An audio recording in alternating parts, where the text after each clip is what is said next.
Gujarati film તારો થયો.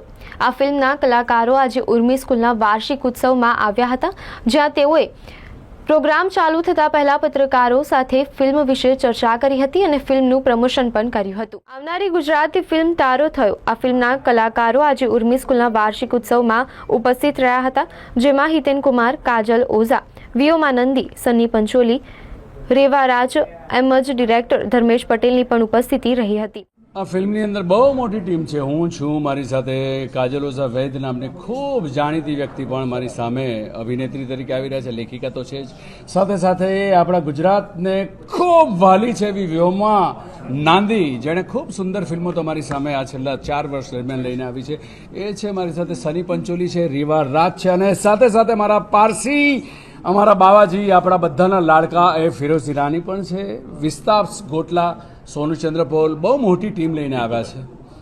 Hitu Kanodia surprising special એપિયરન્સમાં પણ છે, એટલે બહુ મોટી ટીમ લઈને આવ્યા છે. અને અમે સબ્જેક્ટમાં જે વાર્તા લઈને છે બહુ વિશાળ રીતે તમને નહીં કહું, પણ પ્રેમ એટલે શું અને લગ્ન એટલે શું, એનો અર્થ શું, આપણે બધા જે તબક્કામાંથી પસાર થયા છે ને એ જ વસ્તુ જીવીએ જ, પણ આપણે સાચો અર્થ સમજ્યા છે.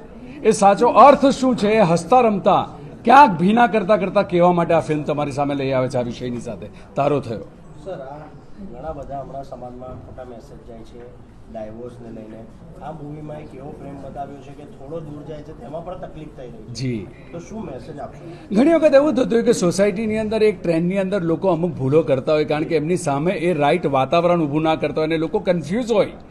ગમી ગયો એટલે પ્રેમ નથી, એકબીજાની સાથે ખેંચાઈ ગયા એટલે પ્રેમ નથી, એટલે લોચો તો થવાનો છે. પણ જો તમને પ્રેમનો અર્થ ખબર પડે કે પ્રેમ એટલે શું, એ કઈ રીતે સમજાય, તો એ કઈ રીતે સમજવું એ સમજાવવા માટે આઈધર તમારી પાસે નોવેલ્સ હોય, પુસ્તકો હોય, કે સુંદર મજાની ફિલ્મો હોય કે નાટક હોય, એ વિષયની ઉપર કામ કરનારા, એ જવાબદારીની સાથે આ 4 પેઢીના પ્રેમની વાત કરું, જ્યાં પહેલી વખત 60 વર્ષની ઉંમરે આ હદે એકબીજાને પ્રેમ કરતા કપલ આપણે બતાવતો હોય, અને સાથે સાથે 4 એવી પેઢી પણ છે એક જગાએ આછકેલાપણુનો અને પ્રેમનો અર્થ સમજાશે કે લગ્નનો અર્થ, એ કમિટમેન્ટ એટલે શું.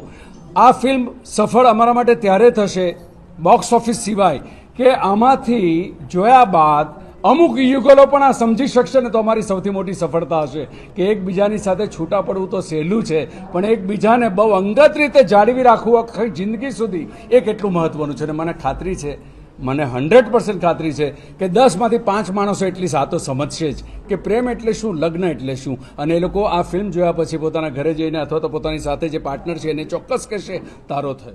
નોર્મલી પ્રેમ પ્રેમ પ્રેમ એટલે પ્રેમ હંમેશા આપવાની વાત હોય ને, પણ જ્યારે પ્રેમ થઈ જાય ને એના પછી એ સંગાતને જીવવું એ મેઇન છે, એ વધારે પ્રેમ છે. તો આપણે ફિલ્મ દ્વારા એ વધારે કહેવા માંગીએ છીએ કે સંગાત વધારે જરૂર છે, સાથે રહેવું.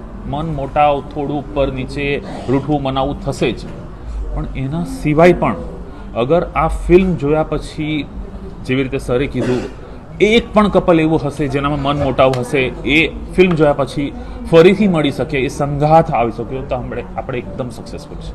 અમારો મોટો ક્લિયર છે. અને ફિલ્મમાં એટલે ફિલ્મ જોતા પછી જ્યારે બહાર નીકળે ત્યારે એક ટેક અવે હોવો જોઈએ, એક વિચાર લઈને બહાર નીકળવા જોઈએ.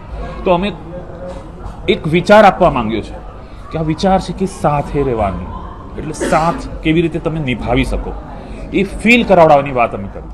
ટફ કરતાં મજા જ આવી છે. આઈ થિંક ટીમ જ્યારે સારી હોય અને તમારા એક્ટર્સ જ્યારે મસ્તી ના હોય ને, અને also Hiten sir and Kajal ma'am are friends. એ લોકો they say that they are friends since last 40 years. 40 વર્ષની ફ્રેન્ડશિપ છે, એટલે સેટનો માહોલ એ બહુ મિત્રતાવાળો હતો અને બહુ એ લોકો એકબીજાની એ લોકોની મસ્તી ચાલતી હોય, કે પાછા ડિસ્કશન્સ બી ચાલતા હોય કે આપણે આવું કરવું જોઈએ.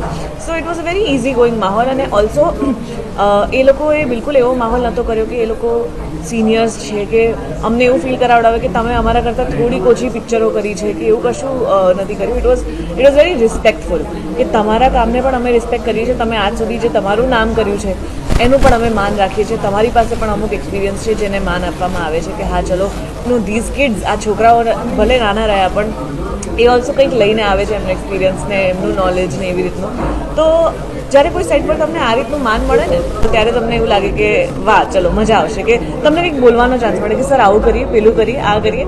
સો even for my director I would like to say that મને એઝ એન એક્ટર વર્ક કરવાની બહુ મજા આવે જ્યારે હું મારા ડિરેક્ટરને સવાલો પૂછી શકું અને એમની પાસે એના જવાબો હોય કે હા ચલો આપણે આવું કરીએ પેલું કરીએ અને પછી આ ઇમોશન કેમ અને આ પેલું કેમ, તો ઇટ બિકમ્સ વેરી ઇઝી. એટલે મને તો બહુ જ મજા આવી. અમારા જનરેશનને શું હશે? મારા જનરેશનને એ મેસેજ છે કે યાર ઓપન માઇન્ડ રાખો, which is a great thing. અને આ ફિલ્મ તમે ઓપન માઇન્ડેડનેસથી જોશો તો તમને મજા આવશે ડેફિનેટલી, અને કદાચ ક્યાંક તમારા ઘરમાં કોક એક કપલની યાદ તમને આવે.